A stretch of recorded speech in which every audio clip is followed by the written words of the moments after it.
अस्सलाम वालेकुम, welcome back to latest news देखने से पहले आपसे गुजारिश है चैनल को लाइक करें, सब्सक्राइब करें और बेल आइकॉन को क्लिक कर दें। नाज़रीन, बात करते हैं कि जब इमरान खान लंदन में अदालत में हर जाने का हारा हुआ मुकदमा जीत गए। ये सन 1996 की गर्मियों की बात है। जुलाई का महीना था और दुनिया भर की मीडिया की नज़रें लंदन की एक अदालत पर थीं, जहां अपने वक्त के मारूफ क्रिकेटर एक दिलचस्प कानूनी जंग लड़ रहे थे। किस्सा कुछ यूँ है कि सन 1994 में पाकिस्तान टीम के साबिक कप्तान इमरान खान ने इंडिया के मुमताज़ जरीदे इंडियन टुडे को उनके लंदन ब्यूरो में एक इंटरव्यू दिया। इस इंटरव्यू में इमरान खान ने इंग्लैंड क्रिकेट टीम के साबिक कप्तान आयन बोथम और इनके साथी खिलाड़ी एलन लैम पर नस्ल परस्त होने का इल्ज़ाम आयद किया और उन्हें एक कम तालीम याफ्ता, नस्ल परस्त और कमतर समाजी हैसियत रखने वाला करार दे दिया। अपने इंटरव्यू में उन्होंने आयन बोथम पर धोखाबाज होने का भी इल्ज़ाम लगाया। इन्हीं दिनों इमरान खान ने अपनी सवाने हयात में लिखा कि आयन बोथम ने काउंटी के मैच के दौरान बोतल के ढक्कन से गेंद की सिम उखाड़ कर रिवर्स स्विंग की थी।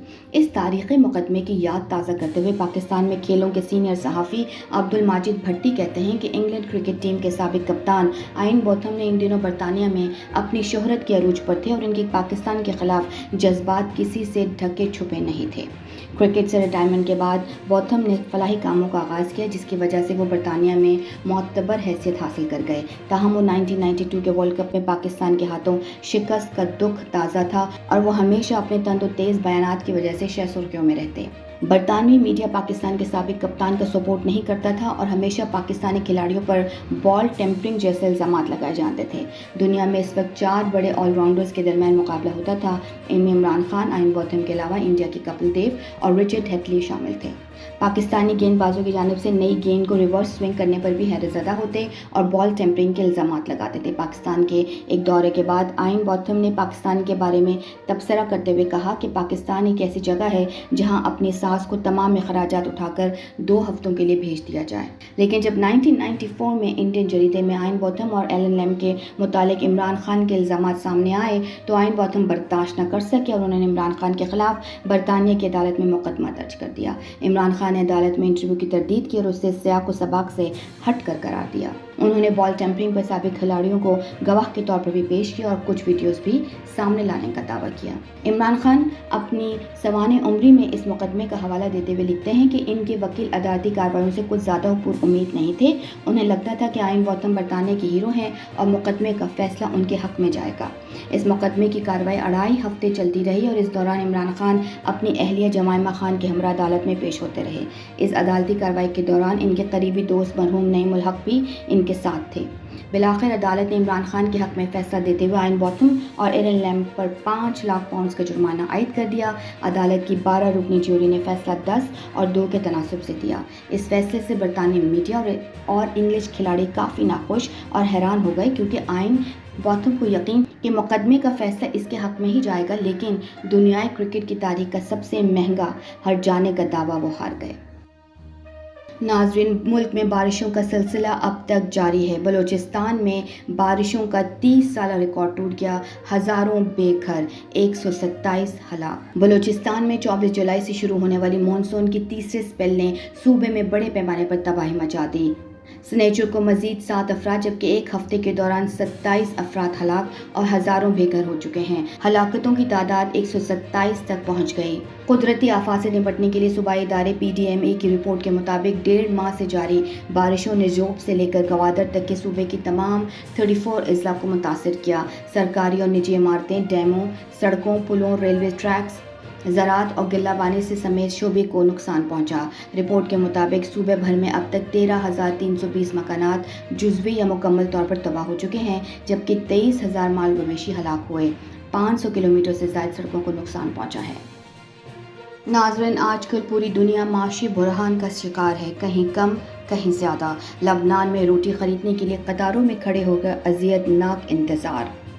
माशी बहरान के शिकार लबनान में शहरी एक वक्त की रोटी खरीदने के लिए कतारों में खड़े होकर तवील इंतज़ार की अजियत से गुजरते हैं। رپورٹ کے مطابق وہ بھی دور تھا جب لبنان کو مشرق وسطیٰ کا سوئٹزرلینڈ کہا جاتا تھا، مگر سن 2019 سے معاشی بحران میں گھر جانے کے بعد اب شہری مناسب خوراک نہ ملنے کی شکایت کرتے ہیں۔ سن 2020 میں قومی قرضے کے باعث دیوالیہ ہو جانے والی لبنان کی کرنسی کی قدر 90% تک گر چکی ہے۔ ورلڈ بینک نے لبنان کے معاشی بحران کو 19ویں صدی کے بعد سے آنے والا بدترین بحران قرار دیا، جبکہ اقوام متحدہ کے مطابق 5 میں سے 4 لبنانی شہری خط غربت سے نیچی زندگی گزار رہے ہیں۔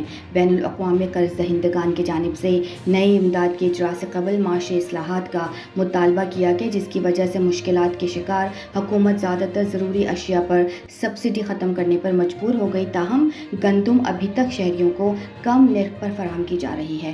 کم قیمت بریڈ اور روٹی کے نرخ بھی بڑھ گئے ہیں، اور اگر ان میں سے سبسڈی ختم کی گئی تو مزید مہنگائی کا خدشہ ہو جائے گا۔ بیکریوں کی جانب سے گندم کی ذخیرہ اندوزی شروع کیے جانے کے باعث شہریوں کو مشکلات کا سامنا ہے۔ ایک شہری خلیل نے AFP کو بتایا کہ بریڈ کے لیے گھنٹوں قطار میں کھڑے رہنے کی اذیت سہتے ہیں اور کسی دن وہ بھی خریدنے کی استطاعت نہیں ہوتی۔ گزشتہ ہفتے ہم نے 3 دن بریڈ نہیں خریدی کیونکہ 30,000 پاؤنڈ میں اس کو خریدنے کی استطاعت نہیں تھی۔ منصور اور ان جیسے زیادہ تر لبنانیوں کے لیے روٹی خریدنے کا مطلب بیکریوں کے باہر لمبی قطار میں گھنٹوں کھڑے رہنا، اور بعض اوقات جب ان کی باری آتی ہے تو بیکریوں میں روٹی ختم ہو جاتی ہے۔ ناظرین، تاریخ میں پہلی مرتبہ 1 محرم کو غلاف کعبہ تبدیل کر دیا گیا۔ مسجد الحرم میں غلاف کعبہ کی تبدیلی کا پرنور عمل مکمل ہو گیا۔ حرمین شریفین کے امور کی نگراں وزارت کے مطابق غلاف کعبہ کی تبدیلی کی تقریب میں امام کعبہ اور حرمین شریفین امور کی جنرل پریزیڈنسی کے صدر شیخ عبد الرحمن السدیس نے بھی شرکت کی۔ مسجد الحرام میں موجود سینکڑوں عازمین نے غلاف کعبہ کی تبدیلی کا روح پرور منظر دیکھا اور دعائیں کی۔ غلاف کعبہ کی تبدیلی میں کلیت بردار کعبہ منتظمین، سعودی حکام اور غلاف ساز قصفہ فیکٹری کے منتظمین سمیت 200 سے زائد ماہرین اور تربیت یافتہ کارکنوں نے حصہ لیا۔ نور بخاری کی ہمایوں سعید کی عمر سے متعلق بیان پر شنیرہ اکرام نے بھی خاموشی توڑ دی۔ پاکستان کرکٹ ٹیم کے سابق کپتان وسیم اکرم کی اہلیہ شنیرہ اکرم اداکار ہمایوں سعید کی حمایت میں سامنے آ گئیں۔ حال ہی میں سابقہ اداکارہ نور بخاری نے اپنے ایک انسٹاگرام سٹوری میں ہمایوں سعید کی نئی فلم لندن نہیں جاؤں گی کی کچھ جھلکیاں شیئر کیں اور کہا کہ فلم کی ہدایت کاری بہت اچھی ہے، لیکن ہمایوں سعید کا کردار مناسب نہیں۔ نور بخاری کے مطابق ہمایوں کی عمر میں پیار نہیں ہوتا، انہیں اب میچیور کردار ادا کرنے چاہیے۔ تاہم سابقہ اداکارہ کے انسٹا سٹوری کے اسکرین شاٹس وائرل ہوئے تو شنیرہ اکرم بھی میدان میں آ گئیں۔ انہوں نے کہا، میرے تجربے کے مطابق مجھے لگتا ہے کہ زندگی کے دوسرے نصف حصے میں بہت سی ناقابل یقین محبت کی کہانیاں شروع ہوتی ہیں، بس یہ دیکھنا ہوتا ہے کہ زندگی کا اسکرپٹ کیسے لکھا جاتا ہے۔ انہوں نے مزید کہا کہ بہت سارے افراد کو اب تک ان کی سچی محبت نہیں ملی اور وہ تاحال اس کی تلاش میں ہیں۔ بہت سے لوگ اس دنیا میں ہیں جو غیر شادی شدہ ہیں، کچھ طلاق یافتہ ہیں اور کچھ کے ہمسفر انتقال کر چکے ہیں۔ شنیرہ اکرم نے مزید لکھا، ان افراد کی کہانیوں سے انکاری نہ ہوں، سب کی سچی محبت تلاش کرنے کی اپنی اپنی کہانی ہے۔